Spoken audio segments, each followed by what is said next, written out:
Hi everyone, in this video I'll be going over 2.4. This is actually the last section that we're going to discuss before exam 1. So the next video will be a practice exam 1 video. So last new material before the first exam. So I actually wrote the notes a little bit out of order for a specific reason. I'm leaving the precise definition of a limit as extra credit. I'm not going to make a video about it. I encourage you, if you're a math major, to dig into 2.5. If you are an engineering major, a chemistry, physics major, it's not imperative, honestly, in my opinion. If you're a math major, though, I think it is. So please do dig into it. You'll notice the homework for 2.5 is extra credit, I believe. Let me know if not. I intended it to be extra credit. So I'm actually going to skip to page 21. So we're going to kind of skip to continuity. So yeah, we have recently seen limits, and we can often evaluate limits by using one of the laws or looking at a graph. So when we can simply find a limit by evaluating the function at the place we're supposed to be approaching, like this location A, that's a definition for continuity. And we would say that that function is continuous at that location A. So we saw certain cases where to find the limit, we would just plug in the number, this direct substitution property, and then we would get out a number. And in those cases, we would be done with the problem. We would move on. In those cases, that's an example of that function being continuous at that number that we're plugging in. Okay, here's the formal definition of continuity. So there's really three pieces that need to be met for a function to be continuous at a number A. So the first piece is that f of A is defined. So in other words, A is in the domain of f.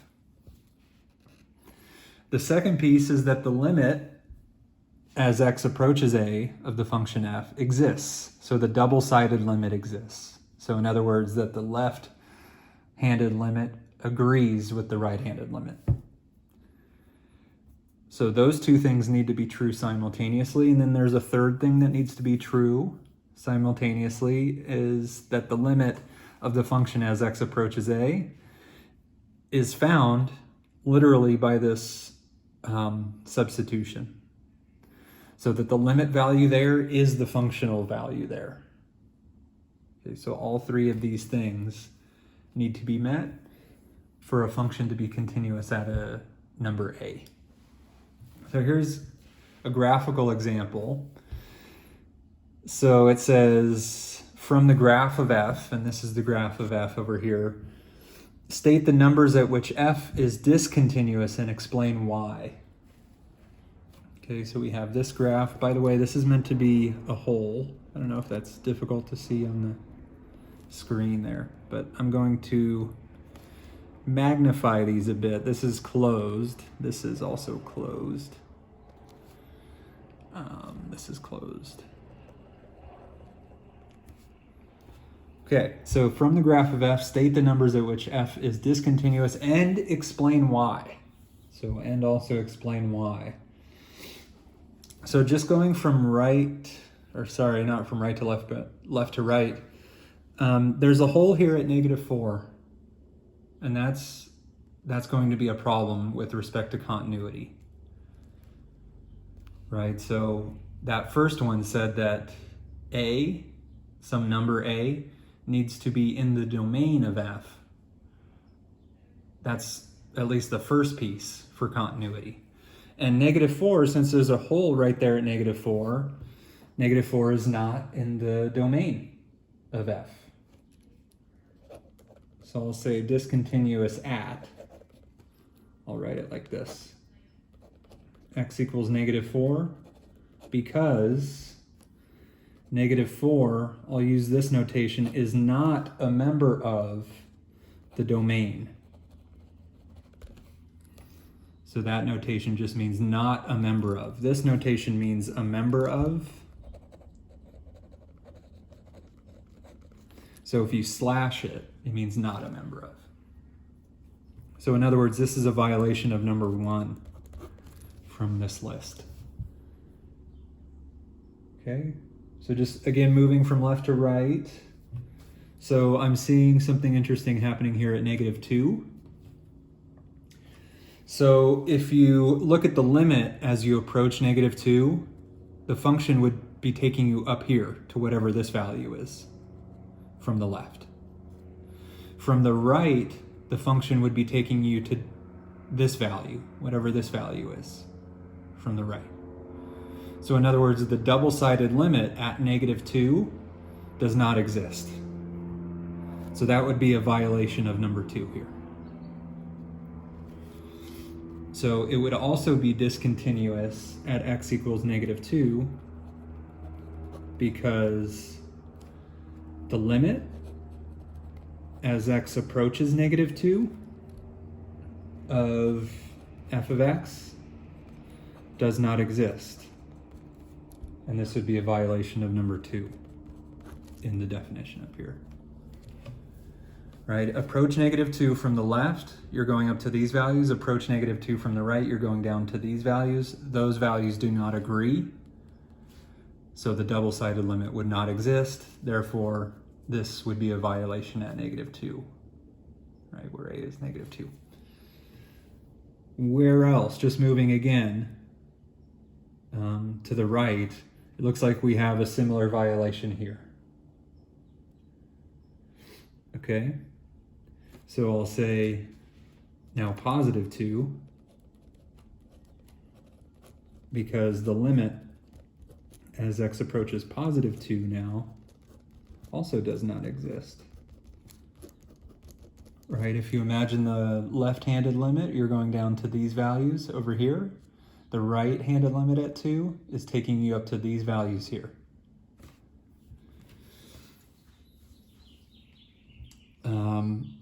So 2, what about this one? We have at 4, well 4, it looks like as we approach 4 from the left, we're going down to -infinity. And then as we approach 4 from the right, we're just going to this value here. So I'll kind of squeeze this in as well. So x equals +4 because the limit as x approaches 4, f of x does not exist. And this would again be a number 2 type of violation here.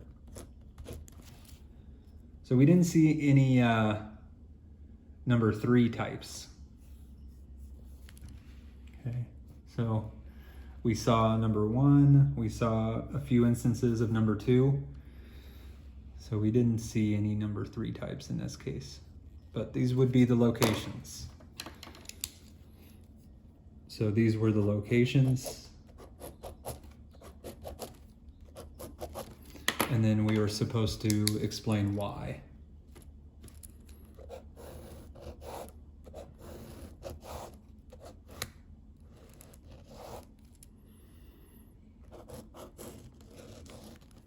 So there was like the y in blue and the at which, I guess, in red.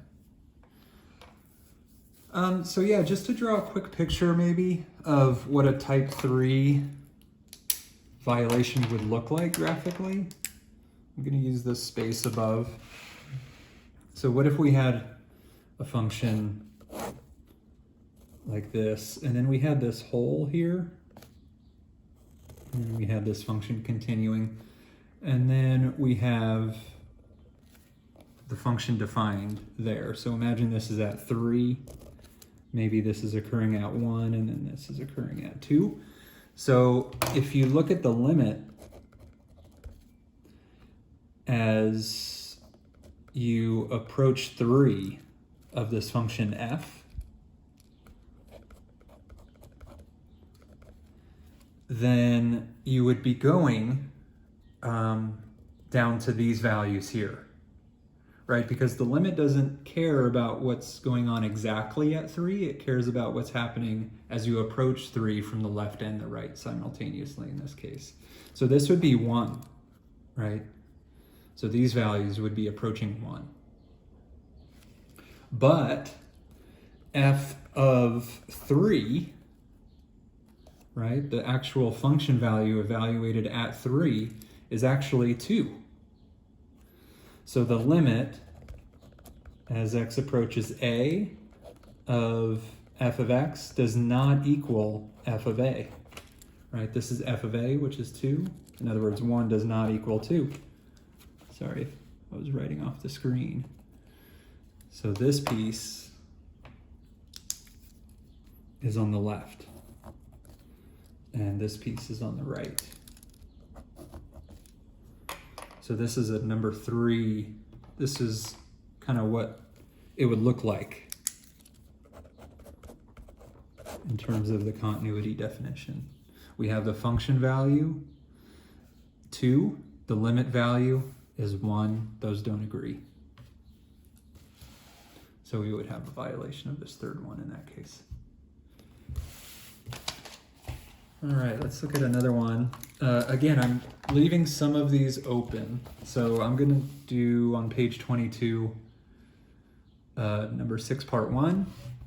And then I'm going to leave part 2 open. It's up to you, of course, whether you wanna in real time pause and then try it or just watch the whole video and go back. So it says, where are each of the following functions discontinuous? So we have this function f, it's piecewise defined. So let's go ahead and graph it. As we kind of just saw, it's nice to have a graph, if possible, to define continuity. So we have this linear piece for x less than or equal to -1. So at -1, if I evaluate that there, we would be up at 2. And I would have a solid dot there. And then everything below that with the slope of 1. So something like this. I'll draw this line.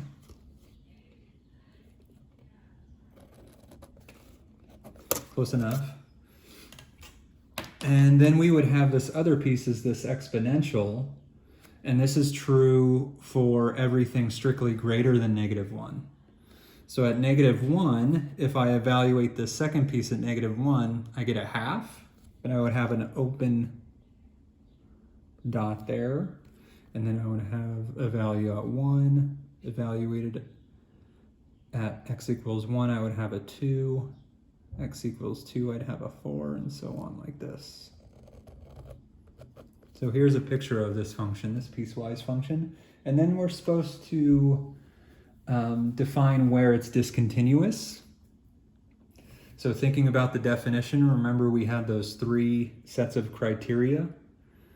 So we need that the numbers in the domain. Every number is in this function's domain. Okay, so we don't have a number 1 violation. Go on to number 2. The limit needs to exist. Right, so this would be discontinuous, say at, again, x equals -1, and this would be because the limit as x approaches -1 from the right, f of x does not equal the limit x approaches -1 from the left of f of x. In other words, this value, it looks like is going, let's see, from the right, we're going down here to a half. And from the left, we're going up here to 2. So in other words, the limit does not exist. So the limit, the double-sided limit at x equals -1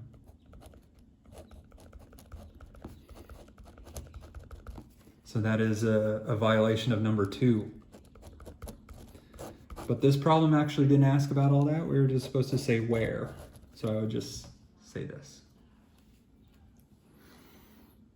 Okay. Moving on. So there's, a subtlety. We tend to be very specific in math. So where we have continuity, we also have left and right continuity. So here's a definition. So it says a function f is continuous from the right at a number a if you look at the right-handed limit, that it equals the function evaluated there. And you can define left-handed continuity as if you look at the left-handed limit, that its value is the same as the function evaluated there. Okay, so let's look at one and then we'll look at continuity, left and right continuity, all that good stuff.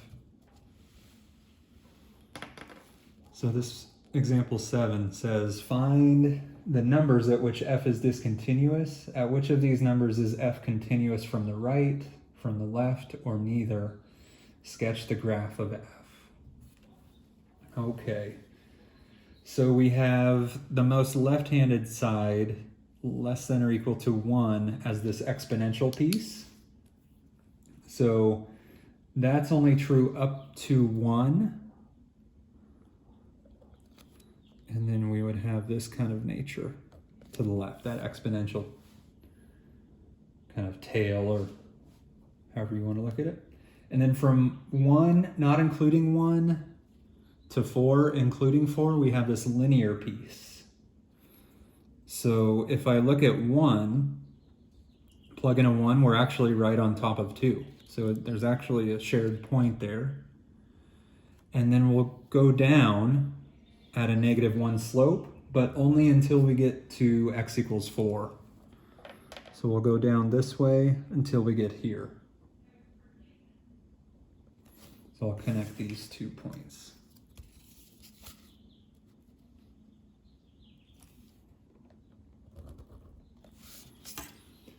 And then finally, the last piece is this root function, and that's for everything strictly after 4. So if you look at specifically at 4, you would have 2, but you would have this open dot, right, where these are closed elsewhere. And for instance, at 9, we would have a 3, at 16, we would have a 4, that sort of thing. So here's our function. So it said at which of these numbers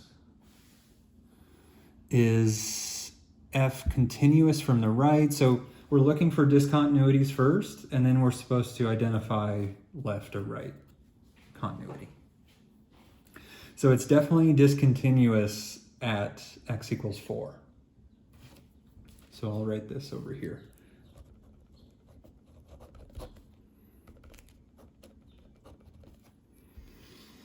And I'll say because. I'll explain a bit.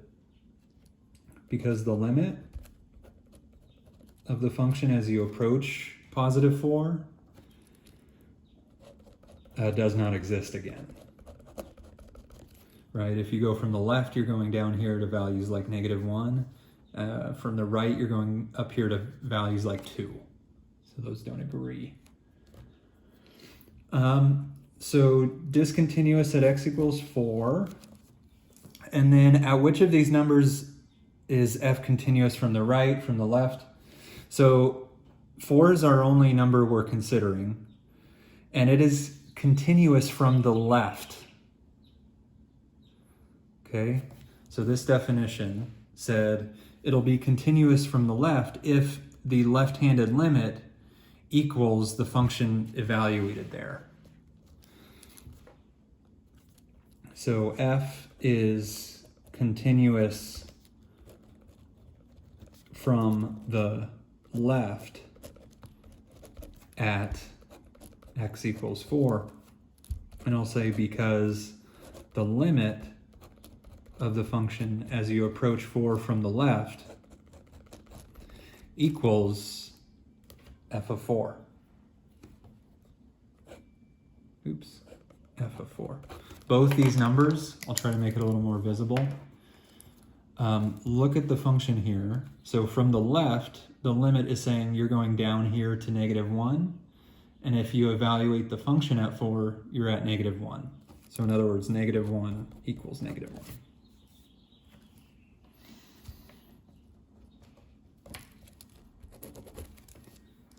All right. There are different types of discontinuities, rather. There are different ones called removable infinite jump discontinuities. You can look at the book, page 184, for more details on that. So different from being continuous at a point, we sometimes want to talk about intervals of continuity. This will be important when we're talking about differentiability in a little bit. So we often want to know, like, not just where specifically a function is continuous as far as a point, but we want to know where in an interval, a whole series of points where a function is continuous. So there are continuity rules. I encourage you to not, just speed read too much, but actually read these. But I want to go on to a specific problem. So here's an interesting theorem. It's saying the following types of functions are continuous at every number in their domains. So polynomials, rational functions, trig functions, root functions, exponential functions, log functions. So the following types of functions are continuous at every number in their domain. So often when we're thinking about continuity, there's a strong tie to domain. It's not exactly one-to-one, but often when you're thinking about continuity, you're going to be thinking about domain type of thoughts. All right, so if we look at example 9 down here, part 1, we have this function g. It says, find the interval over which the function is continuous. It says, hint, use theorems 4, 5, 7, and 9 from these notes. So what type of function is this? This is a rational function, right? So this would be continuous at every number in its domain. Okay. So where do we define a rational function's domain, really? Well, the domain restrictions come from the denominator. So we need to figure out where 2x squared minus x minus 1 equals 0. Where that occurs, we be dividing by 0, and that will be a location at which we'll have a mathematical error, and we need to make a domain restriction there, right? So let's figure this out. We'd have x equals opposite of b, so 1 plus and minus the square root of b squared minus 4 times a times c, all over 2 times a. I can type this in.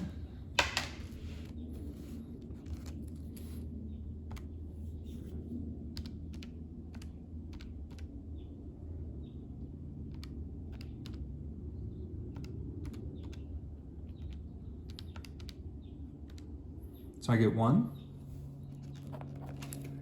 And just changing that minus now, -1/2. Okay, so as far as the domain would go, we would kick these numbers out. So the domain would be -∞, -1/2, and then we would union -1/2 up to 1, and then we would also kick out 1. So this would be the domain, and the continuity will actually be the same in this case. So I'll just go ahead and box that. There's a difference between domain and continuity in certain cases. Intervals for continuity, I'll just say it this way, will always involve parentheses. So you know that domain intervals will sometimes involve square brackets where you're including the value because you're not getting a mathematical error at that value.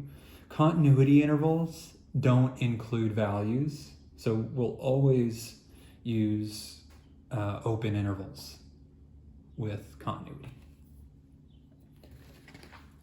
All right, so one more main thing here is the intermediate value theorem.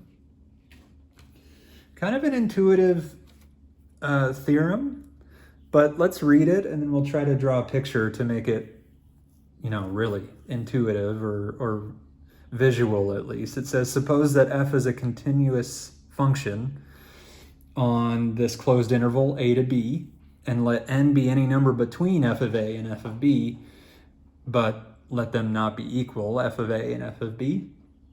Then there exists a number c in a to b such that f of c is n. It's a very confusing or potentially confusing mathematical statement, but really it's kind of intuitive. So let me draw a picture for it. I'll just do that right up here. So here's our continuous function from a to b. Okay, so that's this first part. Right, here's my function f, and it's continuous from a to b. This then would be what? This would be f of a. And then up here, I'm not doing this, by the way. I'm just using this paper to draw. So over here, we would have f of b. So that's what is meant by f of a and f of b here in this statement. So we're letting n be a number between f of a and f of b. So this would be a location for n, for example. Right? That's a number between f of a and f of b. What this is saying is that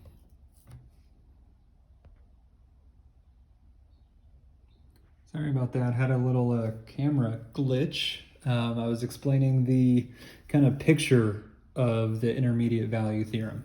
So if we have a continuous function from a to b, right, this continuous nice smooth curve, this would be f of a and f of b.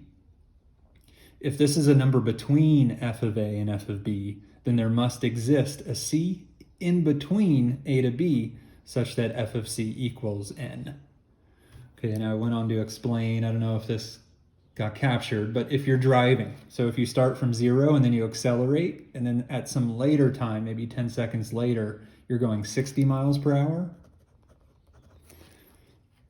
then there must have been a point, some earlier time at which you were going exactly 20 miles per hour.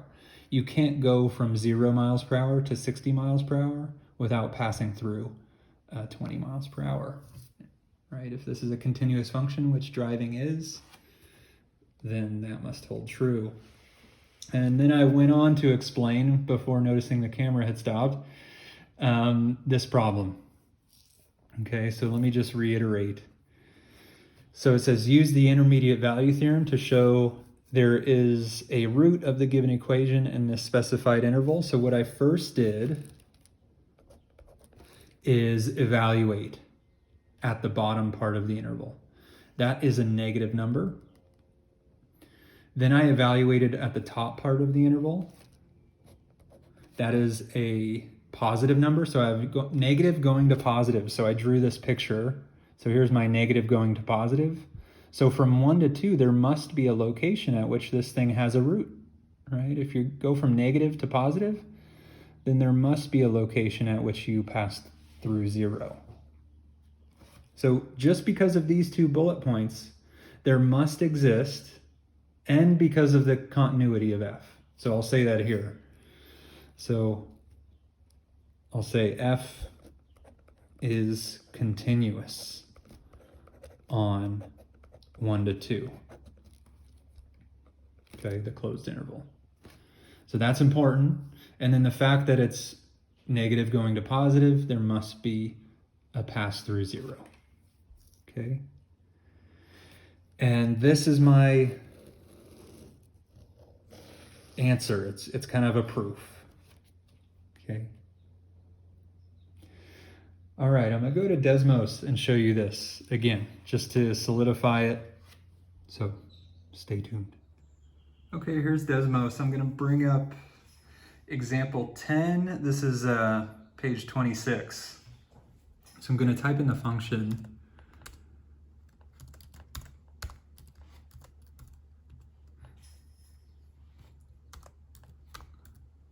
And then what you can do is actually restrict it, because we only want this function from 1 to 2. So rather than looking at the entire function, let me make this easier for you all to see.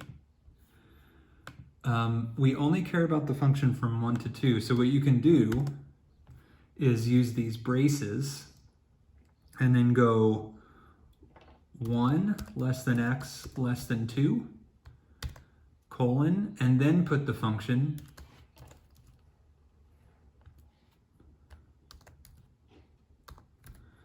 and you'll see that that blue one appears, right? You can toggle between them if you just hover over the colors over here.